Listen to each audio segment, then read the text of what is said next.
Meus irmãos, eu vos saúdo com a paz do Senhor. Quem vos fala aqui, pastor Jocelyn Moraes, para nós neste dia estudarmos mais uma lição, a sexta lição desse quarto trimestre de 2022, desta lição bíblica. Lição 6, irmãos, tem por título a justiça de Deus. O texto áureo está registrado no livro de Salmos, capítulo 18, verso 26, diz assim: com o puro te mostrarás puro, e com o perverso te mostrarás indomável. Bem contundente a palavra de Deus, né, irmão? Com o puro te mostrarás puro, permanecer puro, e com o perverso te mostrarás indomável, não seja realmente domável, seja indomável, né? Você foi chamado para envolver, não ser envolvido pelo pecado. A verdade prática, mãe, diz assim: os agentes do juízo divino revelam que a responsabilidade humana é pessoal. Leitura bíblica e clássica está registrada no livro de Ezequiel, capítulo 14, do 12 ao 21. Os irmãos, né, façam essa leitura, leia, releia. Nós vamos pular essa etapa aqui para nós ganharmos tempo, irmãos. Tá certo? O vídeo fica muito extensivo. Objetivo da lição. Toda lição ela tem um objetivo. E esta lição, a sexta lição do quarto trimestre de 2022, o primeiro ponto para nós identificarmos é identificar o juízo divino. O segundo ponto é mostrar a petição que Deus não atende, ou seja, a oração que Deus ele não ouve. Ouvir, pode até ouvir, mas atender, né? Refletir a respeito da intercessão de Noé, Daniel e Jó. Quem era Daniel, quem era Jó e quem era Noé. Introdução. É importante compreender a estrutura do discurso de Ezequiel 14, do 12 ao 21. Estaria o profeta partindo do genérico para o específico? Ou seja, de uma terra qualquer para depois se dirigir à casa de Israel, né? De uma terra qualquer, ele fala como fosse genérico, para o específico, para a casa de Israel. Ele fez uma alegoria ali. É o que parece. A primeira parte dessa palavra profética é genérica. E a segunda é específica, dirigida a Jerusalém. A presente lição tem por objetivo mostrar e explicar a retribuição divina ao pecado de uma nação. Observe, irmão. Mostrar e explicar a retribuição divina ao pecado de uma nação. Deus vai retribuir. Plantou pecado, vai colher pecado. E nosso primeiro comentário, irmão, é que o livro de Ezequiel registra que pelo menos 3 vezes uma comitiva de anciões de Israel, identificada também como anciãos de Judá, foi consultar o profeta. Que profeta é esse, irmão? O profeta Ezequiel. Juntamente quando eles estavam sentados diante de Ezequiel, que vieram da parte de Javé, os discursos registrados nesse capítulo, algo como de repente veio do céu. Os oráculos de Deus, né? Vem assim, irmão, de uma maneira, né? Mas para aquelas pessoas que foi, irmão, ali ser enviada, ser um instrumento de Deus para que pudesse ser revelada, né? E diz assim algo como de repente veio do céu.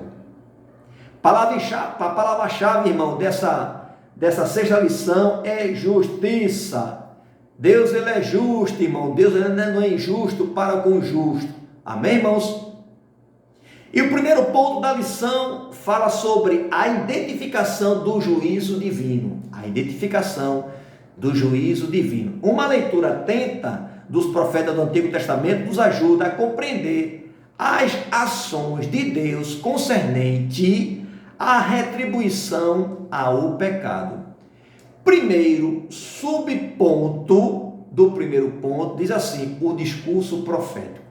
Vamos ver esse discurso profético, irmão, que fala aqui na lição. Diz assim na lição: à luz das Escrituras, ficamos sabendo que a ira de Deus nunca acontece sem uma justa causa, nem mesmo sem um prévio aviso. Amós 3,7, ou seja, A gente fica sabendo, irmãos, de Deus, o que acontece sem uma justa causa, irmão, e também sem um prévio aviso. Deus fala, Deus refala, como está lá em Amós 3:7. O Deus Javé de Israel procede dessa maneira para oferecer a oportunidade de arrependimento. Ele é um Deus longânimo, irmão.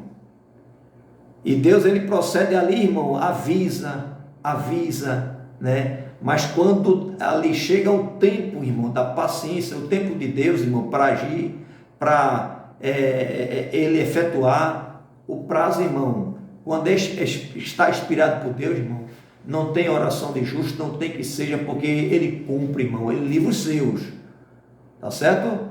Mas os demais, ele age para fazer o seu querer. O perdão divino vem com um arrependimento, como aconteceu com a cidade de Nínive, né? Diz que Deus ali se arrependeu da cidade de Nínive ali, porque o rei ali, quando recebeu a mensagem de Jonathan, que não veio espontaneamente, ele veio de vento de navio, ele preferiu vir foi vomitado de uma baleia, né, irmão? Tá certo? Que viagem, né, irmão? É melhor obedecer a Deus, né? Porque no navio, talvez ele ia ter uma viagem mais descansada, né, irmão? Uma viagem mais que você pudesse relaxar, mas dentro do vento ali, que diz que ele orou, né, irmão? E a oração de Deus, de Jonathan chegou diante de Deus, mas ele foi vomitado e chegou no destino, porque profeta, irmão, tem que cumprir a vontade de Deus. Deus levantou você como profeta e você e eu vamos fazer a vontade do nosso Deus, amém? Louvado seja o nome do Senhor. Mas o tempo dessa oportunidade já havia expirado para Jerusalém. Agora, concernente para Nínive, ali, quando Deus enviou o profeta Jonathan, Deus ali, quando o rei de Nínive se arrependeu, irmão, ali Deus usou misericórdia. Nele voltou atrás da sentença. Mas contra Jerusalém, já estava, irmão, expirado o prazo. Já, irmão, Jeremias falava, Ezequiel falou, e o povo, nem aí. E no dia de hoje é diferente, irmão. A gente fala que Jesus está voltando, que Jesus tem um plano, que Jesus ama o pecador, aborrece o pecado, mas o mundo está aí, ó. Quer nem saber. Não, Deus é misericordioso, mas esquece que Deus, ele é justo.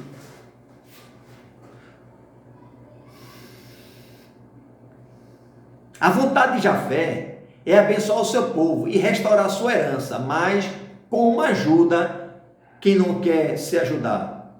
Por isso o castigo é inevitável. Trata-se de uma questão de justiça e santidade. Primeiro comentário, vamos trazer aqui, irmão, no livro de Amós, relação, né, o fato também tem ocorrido no tempo do profeta Amós ali, para a gente também trazer menção também dessa leitura que a gente recitou nesta lição. Diz assim: Amós lamenta porque a abundante expressão religiosa da nação não passa de uma casca fina de verniz. Religiosa, a expressão religiosa não passa de uma casca fina de verniz, como um pálido coméstico, Não havia sinais vitais de vida espiritual na nação. O culto deles era para ele mesmo e não para Deus, mas para ele mesmo. Era um culto humanista, irmão, humano, irmão. Não era um culto espiritual, ou seja, não era para, quando a gente se ajunta, a gente ali está, a igreja, ela se concentra para adorar a Deus. O centro do culto ali, irmão, para ser adorado é Deus, irmãos. Amém, irmãos? Mas ali existia naquele tempo, lá era um culto humanista, irmão, onde o centro da reunião não era Deus, era para ele mesmo. Suas apresentações musicais se tornariam, irmão, cântico fúnebre, irmão, como está lá no livro de Amós, capítulo 5, 23, 8, do 3 ao 10.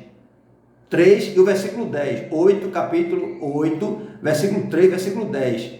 Para Deus, irmãos, os cânticos dele lá naquela época lá, era cântico fúnebre para Deus. E seus santuários seriam destinados à ruína. E a gente vê, né, irmão, se cumprir essa profecia de Deus. Segundo subponto do primeiro ponto, fala assim, a primeira parte do oráculo, versículo 13. Vamos ler esse versículo 13, irmão? Diz assim, filho do homem, quando uma terra pecar contra mim, gravemente se rebelando, então estenderei a mão contra ela e tornarei instável o sustento do pão, e enviarei contra ela fome, arrancarei dela homens e animais. Veja o que Deus está falando aqui, irmão. Como a mão de Deus pesou fortemente, irmão. Deus, quando entra, irmão, numa batalha para ganhar, mas Deus também quando entra para pesar a mão sobre o seu povo escolhido, irmão, porque está desobedecendo, irmão, porque não está atentando a sua palavra, atentando a voz do profeta, desfazendo a voz do profeta, Deus pesa, irmão.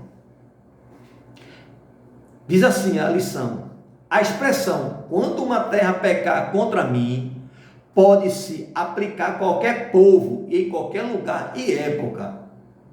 Existem inúmeras formas de Deus castigar um desobediente quanto mais, que se recusa a ouvir a sua palavra. Ele torna instável o sustento do pão. O pão não vai ser uma coisa constante, vai estar faltando. Tem hoje, talvez daqui umas semanas, não é uma coisa, diga-se, estável, é uma coisa instável, né? Não é estável, é instável. Tem, não tem, porque Deus ali não estava mais realmente abençoando o povo para que tivesse abundância de pão. Com isso é feita a palavra profeta que esclarece com a carestia, fome, extermínio dos seus moradores e até dos animais. Trata-se de uma grande crise econômica nacional que chamamos de recessão financeira. E o nosso comentário sobre esse segundo ponto, do primeiro ponto da lição, é que a expressão quando uma terra pegar contra mim se refere a uma terra hipotética. Isso se estende até o versículo 20. Ezequiel, com sua experiência de sacerdote, parece ter usado a mesma estrutura hipotética da lei sacerdotal, quando uma pessoa pecar e transgredir contra o Senhor, Levítico 6 e 2. Sabemos que Ezequiel, irmão, a sua família vinha da linhagem sacerdotal, estava para ser sacerdote, que é da linhagem de Levi também, mas Deus ali, irmão, chamou ele, irmão, antes dele se tornar oficialmente sacerdote, Deus, faltando 5 dias, Deus levantou ele como profeta. Deus faz como ele quer, mas ele tinha aquela experiência, ele vivenciou aquela experiência, né?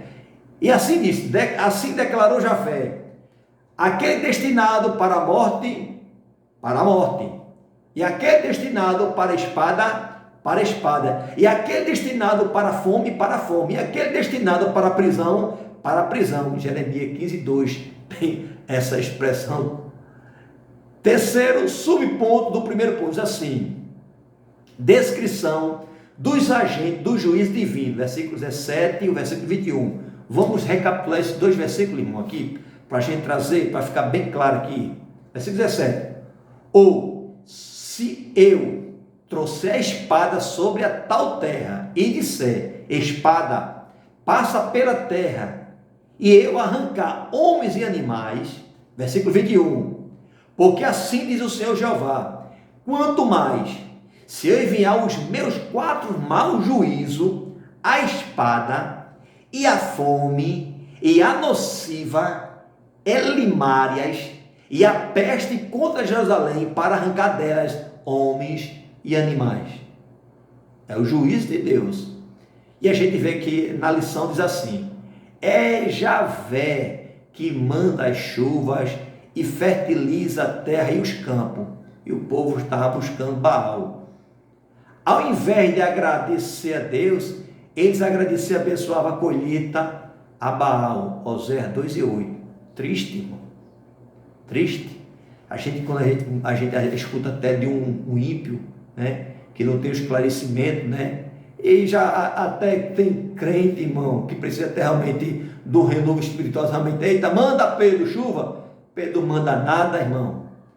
Pedro é servo de Deus, irmãos. Pela misericórdia, quem manda é Deus, irmãos. Ele que manda. O mundo lá fora pede chuva a Pedro, mas o crente, irmão, dobra o joelho, Senhor, tem misericórdia, manda chuva. É Deus que manda, irmão. Quem é criador, irmão? Deus, ele é criador, ele não é criatura não, irmão. Eu e vocês somos criatura. Pedro era criatura. Louvado seja o nome do Senhor. A seca era um sinal visível do castigo divino. A lição diz que a seca era um sinal divino do castigo de Deus, irmãos. O castigo divino de Deus também vinha através da seca. Para plantar, irmão, para colher. Plantava, irmão, a semente ali para ter ali o trigo, né, irmão? E cadê terra seca? A escassez. Deus pesando. Que ele é o controle da tua chuva. O comando todo é dele, irmão. Quem manda no céu, quem manda na terra é ele, irmão. Ele diz até assim, o mar, até que não mais adiante. Bolsa, irmão, o mar só chega até ali, porque Deus ali disse, e ali, irmão, será feita a vontade do Senhor. A espada, linguagem figurada para designar a guerra, também resulta em fome e peste, irmão. A fome é uma referência à escassez de alimento provocada pela destruição da produção agropecuária. A peste é resultado da epidemia causada pelas mortes do campo de batalha. Mas no versículo 21, o profeta acrescenta a figura dos animais ferozes. O oráculo inclui Jerusalém como destinatário da profecia, de modo que podemos afirmar que essa palavra profética para qualquer nação e época. Nosso comentário aqui, irmãos, é que nessa passagem são apresentadas as formas de julgamento divino, irmão. Existe inúmeras formas de Deus castigar os obedientes, quanto mais que se recusa a ouvir a palavra dele.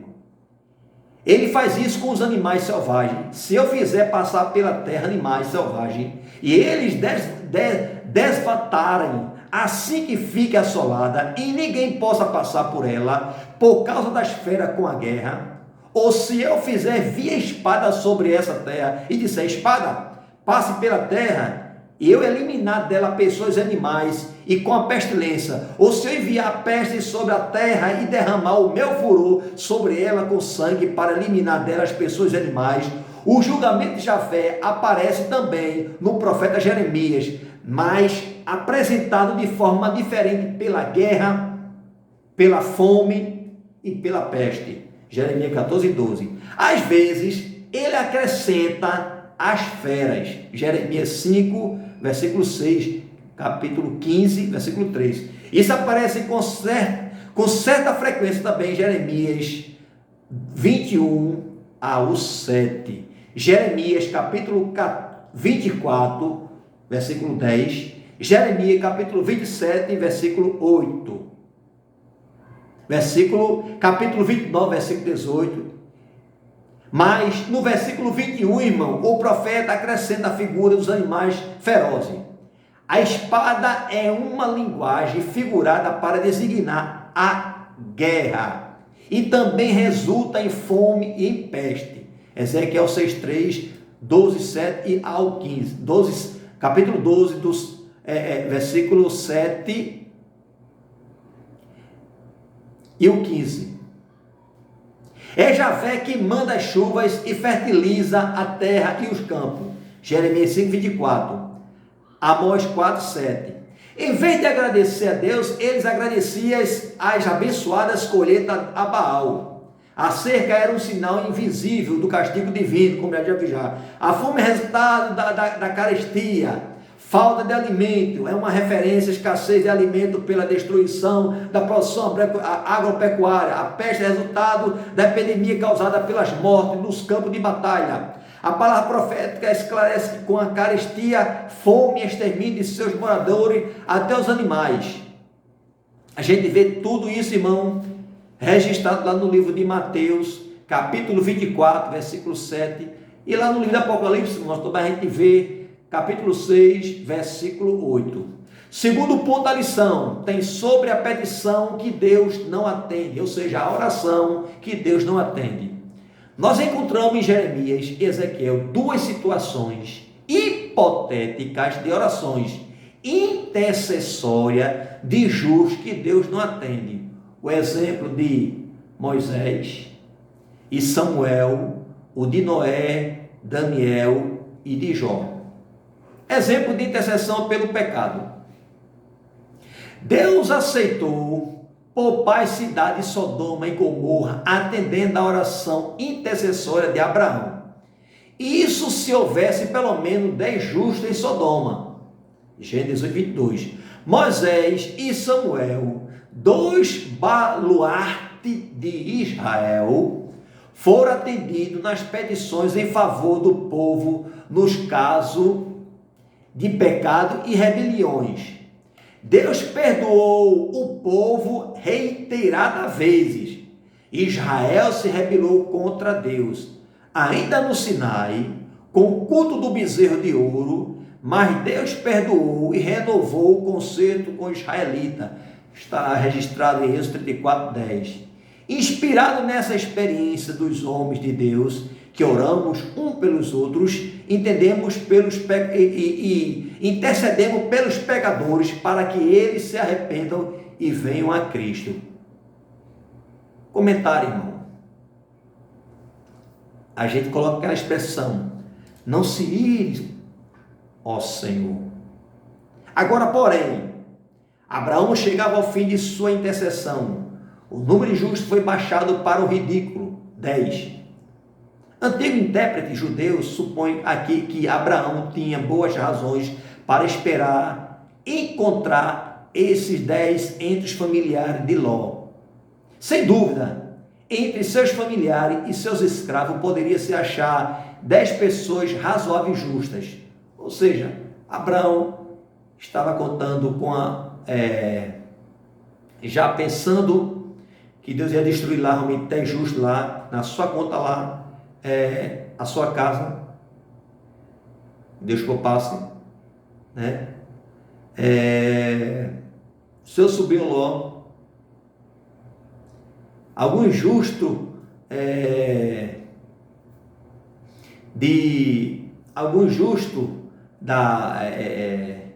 do povo de Abraão, e por tabela ali, pela misericórdia, vinha as filhas de Ló e a mulher de Ló, mas que não desenvolvia. A mulher de Ló estava ainda indecisa, né? Foi agraciada pelo milagre de Deus dela ali, irmãos, ela ser salva, Deus dando livramento por intermédio ao convite de Abraão, através do seu sobrinho, passando ali, que o anjo foi na casa de Ló, pegou a mulher de Ló, escapa por tua vida, e a mulher olhou para trás, irmão, disse: não olha para trás, ou seja, vou olhar para a velha criatura, e viu lá, disse que ela foi transformada em uma estátua de sal. E Deus ali, irmão, de uma certa maneira, conservou para que não viesse, a gente pode dizer assim, ser destruída. Ela foi conservada numa estátua de sal. Deus ainda conservou, né, irmão? Pessoas que muitas vezes pensam que olhar para trás. Não olhe para trás. Passado é passado, irmão. O que vem de passado é museu.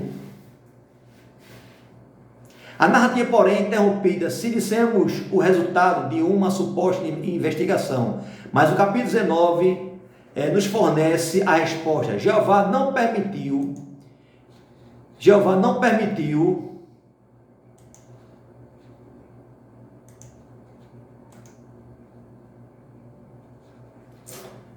eu mexi no negócio aqui, irmão, espera um minuto aqui, viu? Jeová não permitiu que Sodoma escapasse ao castigo. Antes, as poucas pessoas razoavelmente retas foram removidas da cidade, ou seja, o castigo divino de Deus viria, tá certo? Deus ali escapou, ali deu, se houvesse 10 justos, por intercessão de Abraão, que é ali como nós temos falado antes aqui, né? Abraão foi um completo sucesso, embora não da maneira exata como ele havia planejado. E assim sucede com frequência com a vontade de Deus. Pensamos que certas coisas têm de ser feitas de certo modo, mas ignoramos a soberana vontade de Deus. Ele pode responder às nossas petições, mas de uma maneira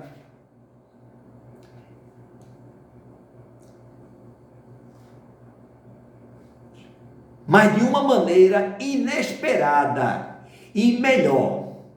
De outras vezes, ele não responde às nossas preces, porque isso é melhor para nós. Seja como for, há evidências esmagadoras em favor da suposição de que Deus responde às nossas orações e que a oração é realmente eficaz. Todas as pessoas que trilham pela vereda espiritual recebem prova disso. Vê no dicionário os verbetes, orações e intercessão. 10 pessoas, de acordo com a lei do judaísmo posterior, já podia formar uma congregação ou uma sinagoga, pelo que eles diziam que onde houvesse 10 pessoas justas, a localidade seria salva por amor a elas. O juízo caiu sobre Sodoma, mas primeiro foi tirado um pequeno remanescente, né? E os judeus, irmãos, até têm esses costumes que 10 pessoas, de acordo com a lei do judaísmo posterior, já podia formar uma congregação ou sinagoga, pelo que ele dizia que onde houvesse 10 pessoas justas, a localidade seria salva por amor a elas. A Bíblia diz onde houver 2, né? Já a palavra ela é um pouco mais clara, né? Abrangente, onde houver 2 ou 3 reunida em meu nome, ele estaria presente, né? 2 pessoas, Deus está presente. Louvado seja o nome do Senhor. E o segundo ponto, irmão, segundo subponto do segundo ponto, diz assim: um castigo inestimável. As reiteradas rebeliões dos filhos de Israel ao longo de sua história, desde a peregrinação do deserto, levaram a nação a uma apostasia generalizada. Chegou-se a um ponto em que não havia mais retorno. As Escrituras mostram que há situação em que Deus se recusa a perdoar a nação e até as pessoas, como aconteceu com Saul. Lá em 1 Samuel 16:1, o profeta Jeremias intercedeu pelo povo, 14:21, mas Deus endureceu sua resposta ao profeta, afirmando que nem mesmo Moisés e Samuel seriam atendidos se orassem em favor de Judá.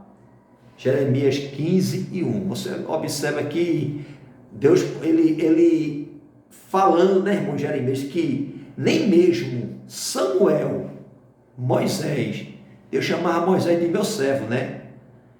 E Samuel, irmão, era um homem segundo a palavra de Deus, que não caía nenhuma palavra da sua boca, não caía por terra. Quando Samuel falava, Deus estava embaixo. Samuel foi aquela criança consagrada desde o ventre, na casa do Senhor.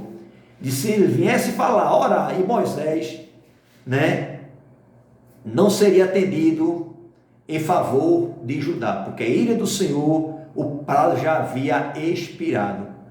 Comentário, irmão, em cima desse segundo subponto, do segundo ponto. A menção dos 3 justos do Antigo Testamento mostra que a responsabilidade é pessoal, mas o profeta retorna a esse tema mais adiante. Mesmo que estivemos no meio dela, esses 3 homens, Noé, Daniel e Jó, eles, pela sua justiça, salvariam apenas sua própria vida. Observe, sua própria vida. Diz o Senhor Deus. O destinatário originais dos discursos de Ezequiel não acreditava nele, nem Jeremias, nos demais profetas, porque acreditava que a intercessão do justo seria suficiente para Deus perdoar o povo e poupar a cidade. Interessante, né? Achava que a sua intercessão dos anciões, né, não dava, não, eu vou orar, Deus vai ouvir, Deus ouve a oração de um justo. Nesse caso aqui, irmão, mais uma vez, estava expirado, irmão, tá certo? Estava expirado, Deus não estava ouvindo mais nada. A sentença, o juízo sobre Jerusalém estava ali para vir, irmão. Jafé resolveu poupar Sodoma e Gomorra atendendo a intercessão de Abraão. Isso se houve pelo menos 10 justos em Sodoma, o que não aconteceu porque não havia 10 justos nelas. Moisés e Samuel, dois baluartes de Israel, foram atendidos nas petições em favor do povo, no caso dos pecados e rebeliões. A gente vê que Sodoma aqui, irmão, Deus não encontrou 10 justos. Deus não tinha 10 justos. Família de Abraão, a de Ló, tá certo? Por misericórdia, tá certo? E alguns servos de Deus, de Abraão ali, temente ali, mas não tinha justo. Então, e a gente vê aqui que Moisés e Samuel foi 2 baluartes de Israel, foram atendidos nas petições em favor do povo, dos pecados e rebeliões. Deus perdoou o povo. Reiteradas vezes Israel se rebelou contra Deus, ainda nos Sinais, com o culto do bezerro de ouro. Porém, Deus perdoou o povo e renovou o concerto com os israelitas. Êxodo 34:10. Por que não perdoaria de novo? Por que Deus não perdoou no tempo passado? Por que não perdoaria de novo?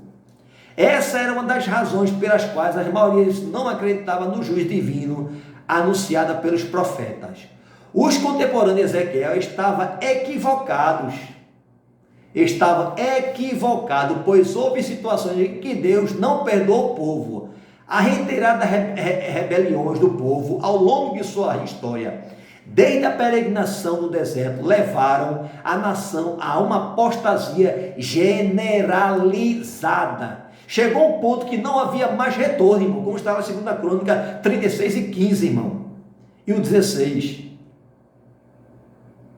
As Escrituras mostram que há situações em que Deus se recusa a perdoar uma nação e até pessoas, como aconteceu com Saul, como a gente já viu né? O profeta Jeremias afirmando que nem mesmo Moisés e Samuel seriam atendidos se orasse em favor de Judá. Jeremias 15:1. Terceiro subponto, o segundo ponto, diz assim: quando Deus não atende a oração intercessória de um justo, a Bíblia ensina que a oração feita por um justo pode muito em seus efeitos, Tiago 5:16, mas quando o pecado ultrapassa todos os limites, observe, quando o pecado ultrapassa todos os limites, Deus não atende tais orações intercessórias. O pecado para a morte, na linguagem do apóstolo João, 1 João 15:16, é a apostasia total, tanto individual quanto coletiva, que se aparta da fé e abjura o seu Deus. Hebreus 10:28-29. Isso é diferente do pecador que se arrepende. Apostasia é negar a fé que antes defendia. É triste, irmão. Antes você defendia a fé em Deus, e a apostasia faz com que você duvidar. Não, eu não acredito mais. Eu acreditava. Você começa realmente a desacreditar em tudo aquilo que você acreditava. Era uma doença, irmão, que estava ali, era uma febre que estava ali, irmão, assolando em Jerusalém. Isso acontecia reiteradas vezes em Israel, mas no período final do reino de Judá, não havia mais remédio senão o juízo divino sobre a cidade de Jerusalém. Comentário, irmão, nosso comentário é que quando o pecado de um povo atingisse o seu auge e a sua destruição fosse promulgada, a piedade e as orações dos melhores homens não prevaleciam para dar um fim à controvérsia. Isto é claro aqui, repetidas vezes, pois ainda que esses 3 homens estivessem no meio de Jerusalém, nem filho, nem filhas eles livraria. Era só para que ele está falando, aqueles homens, filhos dele, né? Nesse tempo aqui, nem os filhos dele livraria. Os pequeninos não seriam livrados por causa deles, tanto quanto os pequenos de Israel não foram livrados pela oração de Moisés. Número 14:31. Não a terra, não. A terra seria desolada e Deus não ouviria as orações por ela. Ainda que Moisés e Samuel se pusesse diante dele, Jeremias falando, observe que quando se abusa da paciência, ela se converte em ira inexorável. E parece que Deus seria mais inexorável no caso de Israel do que qualquer outro, porque além da paciência divina, observe, além da paciência divina, ele tinha desfrutado de mais privilégios do que qualquer outro povo, isto é, agrava o seu pecado. Não tem de que se queixar, de que se queixa o homem, né, irmão? Ezequiel pensava como um arminiano, muitos séculos antes que houvesse arminiano, como os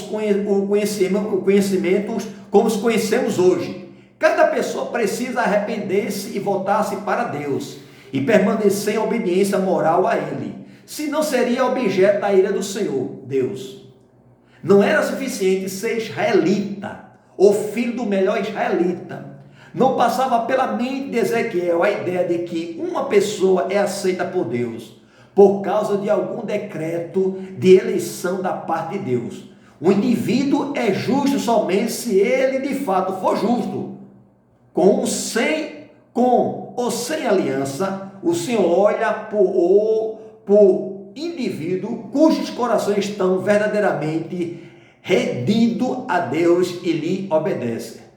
Queremos trazer, irmãos, a responsabilidade humana aqui, né? Tirada aqui da lição, que fala assim: embora estivesse ansioso para aceitar as mensagens dos falsos profetas, o povo de Judá considerava a presença de algum homem temente a Deus na nação uma pólice de seguro contra desastre em tempo de adversidade. Sem podia pedir conselho aos profetas de Deus. Devemos lembrar que a relação que o nosso pastor, nossa família e amigo tem com Deus não nos protegerá da nossa consequência de nossos pecados. Cada pessoa é responsável por sua relação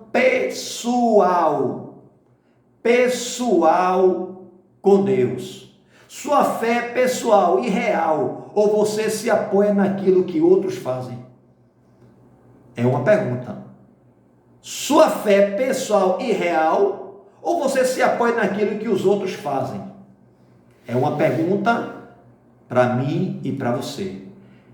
E o terceiro ponto da lição, irmão, fala sobre a intercessão de Noé, Daniel e Jó. Estava chegando o tempo em que nem com a intercessão de Moisés e Samuel o povo seria poupado. Ezequiel refuta o imaginário popular de que Deus é obrigado a tolerar o pecado do povo por causa do justo da cidade, né? Tinha que o povo tinha lá como se fosse obrigado, o vocábulo popular, que Deus tinha que poupar, né? E tolerar o pecado do povo por causa do justo da cidade, né? Porque Deus levantou Ezequiel, não, mas Ezequiel vai orar e Deus vai ter misericórdia, né? Não é assim. Porque Deus escolheu a nação escolhida de Israel, e Deus sempre usou de misericórdia e tem misericórdia. Ele vai nos poupar. Irmãos, o período babilônico aqui foi 70 anos, irmão.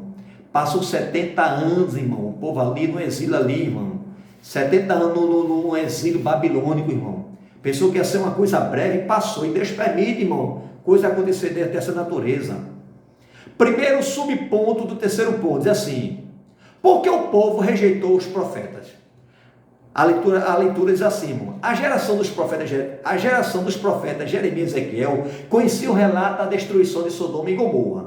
Se apenas 10 justos são suficientes para Deus poupar a cidade, por que destruiria Jerusalém com um número maior de justos? Essa era uma das razões pelas quais a maioria não acreditava no juízo divino anunciado pelos profetas. Esse argumento pode explicar porque Ezequiel afirma que ainda que estivéssemos no meio delas, esses 3 homens, Noé, Daniel e Jó, eles pela sua justiça livrariam apenas sua alma. Esse oráculo está entre os mais severos. Veja que todas as vezes que os 3 justos são mencionados, vem acompanhado da chanceleza de autoridade espiritual. Diz o Senhor Jeová, a chanceleza da autoridade de Deus, né? Vivo eu, diz o Senhor Jeová. Nosso comentário, irmão, é que a ideia que se tinha era que a geração dos profetas Jeremias e Ezequiel conhecia o relato da destruição de Sodoma e Gomorra. E se apenas 10 justos são suficientes para Deus poupar a cidade, por que Jerusalém seria destruída com um número maior de justos? Que eles pensavam, né? Gênesis capítulo 18, capítulo 18, versículo 32. Esse argumento poderia explicar por que Ezequiel afirma que, ainda que estivessem no meio esses 3 homens, Noé, Daniel e Jó, eles, pela sua justiça, livraria a pena a sua alma. Ezequiel assim afirma que mesmo se Noé ou Jó, ou o próprio contemporâneo dos exilados, que são modelos de retidão, no caso aqui falando da pessoa de Daniel, estivesse em Jerusalém, na cidade, não seria poupada. Esse indivíduo justo seria liberto e ninguém mais, nem mesmo as crianças, escaparia com ele. Ao apresentar esses 4 casos hipotéticos, o profeta criou uma poderosa e talvez hiperbólica forma para comunicar que a salvação não pode ser alcançada por procuração. A hiperbólica que o profeta colocou como alcançar por uma procuração. Para aqueles na audiência que talvez duvidasse da sinceridade da ameaça de Jafé, em cada um dos 3 últimos painéis, a força retórica é fortalecida pela edição da fórmula de juramento segunda pela fórmula signitária. De fato, Jafé declara: assim como eu vivo, certamente vocês morrerão. Nem mesmo crianças podem confiar na retidão de uma pessoa virtuosa no meio delas. E se filhos e filhas são escolhidos, muito mais o restante da família, a casa de Israel.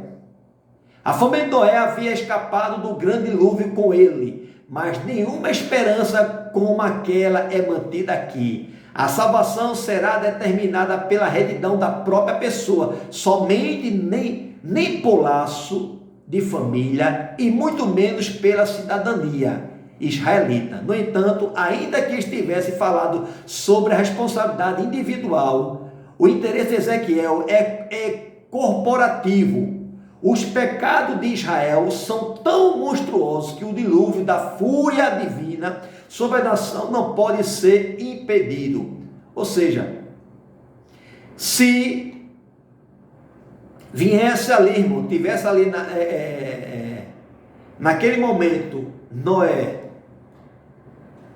lá em Judá, naquele momento, tivesse Moisés, tivesse Samuel, tivesse o próprio Daniel, conhecido como homem, irmãos, que temente a Deus, se destacou por ser um homem de Deus, viesse orar ali, naquele momento, lá em Judá, em Jerusalém, lá, pelaquela nação, só ele seria escapado, irmão. A gente vê que Deus, irmão, tem paciência, e o prazo de Deus já tem inspirado para com Jerusalém. Segundo ponto, irmão, segundo subponto do terceiro ponto, Noé, Daniel e Jó, versículo 14 e 20, diz assim: Por que Daniel? Por que Daniel? A quem se surpreenda em ver o nome de um jovem entre 2 grandes e antigos patriarcas. Mas a pergunta deveria ser invertida, pois Daniel era judeu, mas Noé e Jó não eram israelitas, né? Essa observação interessante da lição, né? Que Daniel era judeu, mas Noé e Jó não eram israelitas, porque ainda na nação ali, Israel não tinha sido ali crescida, né, irmão? Que vem da descendência de Abraão ali, né, irmão? Juntamente ali da semente de Abraão ali, de Isaac e Jacó ali, né, irmão? De Isaac sai Jacó, sai de Jacó as 12 tribos, e da linhagem ali, a gente vê que Deus faz essas coisas, né? Mas somente a justiça divina de Deus é que prevalece, né? Noé e Jó não eram israelitas, e viveram muito tempo antes da formação do povo de Israel. Porém, era exemplo de justo, reconhecido de todo o povo, pois adorava e serviu o mesmo Deus, Javé de Israel, criado dos céus e da terra. Interessante que a experiência que Jó teve, irmão, em relação ao povo de Israel, foi diferenciada. Jó foi justificado, irmão, através da sua fé, como Abraão. O povo vivenciou, irmão, o pão descido do céu, a semente ali, irmão, para fazer o pão, irmão. As cordonizes para servir ali, irmãos, da carne, que o povo estava pedindo carne. Deus fazer a rocha amarga, irmão, mar ali, botar a água doce ali, a rocha de Horebe, a rocha, ferir a rocha ali, sair água da rocha. E o povo, irmão, viu aquilo ali, aqueles milagres, viam o milagre de Deus. Mas, no caso de Jó, irmão, ali foi justificado. Jó foi justificado por o homem, irmão, temente, o homem que agradava a Deus. E diz um pouco mais aqui a lição.